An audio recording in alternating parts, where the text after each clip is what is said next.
জুলাই অভ্যুত্থানে প্রবাসী আন্দোলন করায় হয়রানি ভোগান্তিতে পড়েন অনেক বাংলাদেশি।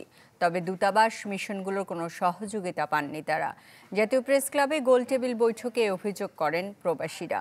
অন্তর্বর্তী সরকারকে সুনির্দিষ্ট কর্মকাণ্ডের পরামর্শ দেন রাজনীতিকরা। নিশ্চিন্তে খান স্বাস্থ্যকর অল টাইম পান। All time healthy life. July August বিপ্লবে ছাত্র জনতার আন্দোলন যখন চরমে, তখন বিদেশের মাটিতেও আন্দোলনের ঝড় তুলেন প্রবাসীরা, যাতে কারাবরণ করতে হয় অনেককে। জাতীয় প্রেস ক্লাবে গোলটেবিল বৈঠকে রাষ্ট্র সংস্কার ও মেরামতে প্রবাসীদের সম্পৃক্ততা বাড়ানোর দাবি জানানো হয়। জানান সংযুক্ত আরব আমিরাতের কারাগারে এখনো রয়েছে ৩৫৭ জন প্রবাসী।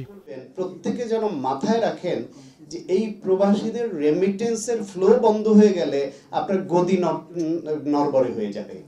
দালাল ধরে বিদেশে যেতে হয়, যাতে খরচ বাড়ে কয়েক গুণ। এই ব্যবস্থা দ্রুত বন্ধ করার আহ্বান জানান বক্তারা। এই যে ৫, ৭, ৮ লাখ টাকা খরচ করে যাওয়ার যে ধারা বাংলাদেশে তৈরি হয়েছে, সেই ক্ষমতাসীনরা যে এর সঙ্গে জড়িত, এই ধারাটা বর্তমান সরকার বন্ধ করে দিতে পারে।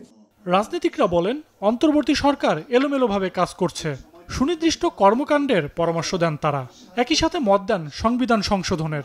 এই সরকার যারা মারা গেছে সেই মানুষগুলোকে যথাযথ ক্ষতিপূরণ দিতে পারেনি। যারা আহত হয়েছেন তারা শেষ পর্যন্ত রাস্তায় নেমেছেন।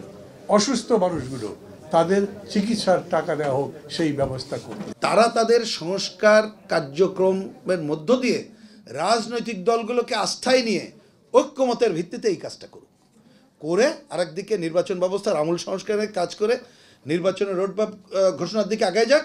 দেশে বিদেশে রেমিটেন্স যোদ্ধাদের মর্যাদা সমুন্নত রাখতে পদক্ষেপ নেয়ার আহ্বান জানান তারা। সজল সাইক, চ্যানেল 24, ঢাকা।